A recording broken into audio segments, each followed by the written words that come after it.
మెక్సికోలోని మాదా క్యూరియో బాకాలో ఇది దొరుకుతుంది మిర్చి. ఇలా చూడు హిమవరి, నువ్వు ఇప్పుడు ఇవన్నీ తినకూడదు.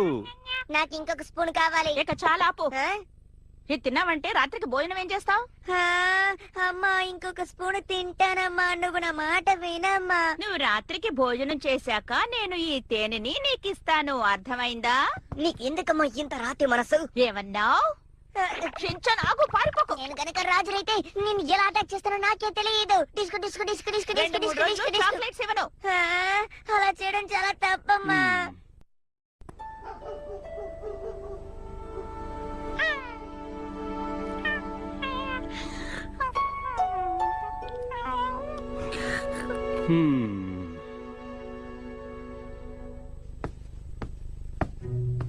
మీరేం చేస్తున్నారండి?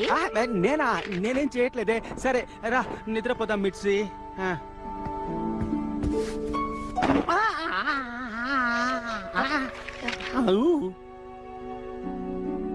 మెక్సికోకి ట్రాన్స్ఫరా? నన్ను మేనేజర్ గా ప్రమోట్ చేసి మెక్సికోకి పంపిస్తున్నారు. అక్కడ వీళ్ళకి నా టాలెంట్ ఏంటో చూపిస్తా. అంటే ఒంటరిగానే వెళ్తారా? చూసుకోవాలి, ఓకేనా?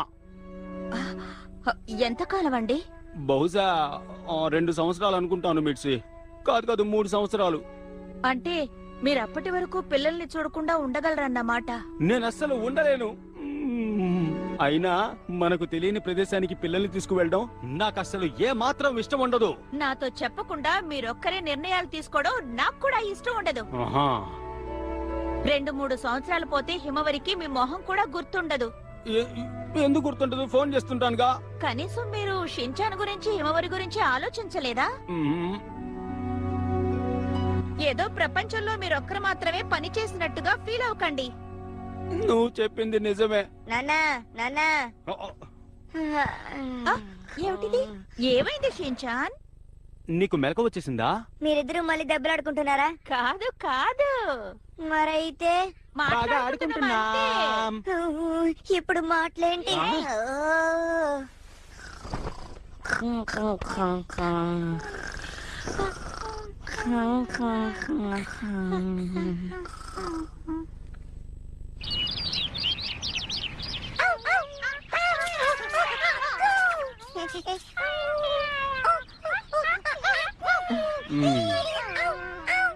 షించాన్,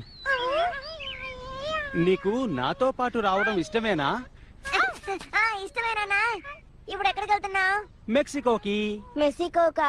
మెక్సికో షించాన్, అది ఇక్కడి నుంచి చాలా దూరంలో ఉంది. మనం వెళ్ళిపోతున్నాం కాబట్టి ఇక ఈ కాసుకాబేని మర్చిపోవాల్సిందే, అర్థమైందా? ఓహోహోహో. నీ ఫ్రెండ్స్ కూడా మన ఇంటికి ఎప్పుడూ రాలేరు. మరి నాన్న వెళ్తే మనం కూడా ఆయనతో పాటు వెళ్ళాలి కదా? అవును నిజమే. కానీ ఒక విషయం చెప్పనా, మీ అందరితో ఉంటేనే నాకు సంతోషం కదా. మనం అందరం వెళ్ళిపోదాం, అక్కడ కొత్త జీవితాన్ని ప్రారంభిద్దాం. నువ్వేమంటావు హిమవరి? అవును, అంతా సవ్యంగా జరుగుతుంది. ఏంటి నాన్న, కొత్త ప్లేస్ కి వెళ్తున్నావా? భలే భలే, చాలా బాగుంటాది. మీ నాన్నగారు మెక్సికోలో మేనేజర్ గా ప్రమోట్ అయ్యారు. ఇక మీ అమ్మ మేడం మేనేజర్. అవును నిజమే. అయితే మన హీరో మేనేజర్ డాగ్ అన్నమాట. ఇది వినడానికి నిజంగా ఎంత బాగుందో కదా. అయితే మనం పెట్టే బేడ సర్దుకోవాల్సిందే.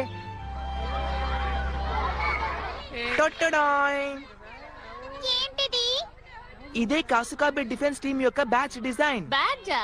మన స్నేహం బలంగా ఉండడం కోసమే ఈ బ్యాడ్జ్. కాబట్టి తప్పకుండా ఈ బ్యాడ్జ్ మన దగ్గర ఉండాలి. నేను ఈ బ్యాడ్జ్ ని చాలా రకాల రత్నాలతో అలంకరిస్తాను. అప్పుడు ఈ బ్యాడ్జ్ చూడడానికి ఇంకా బాగుంటుంది. అవునా? కానీ మనకి అంత సీన్ అవసరం లేదేమో కదా. నువ్వు ఎక్కువ ఆలోచించి చూడు మసావో. అయినా ఇది నా ఇష్టం.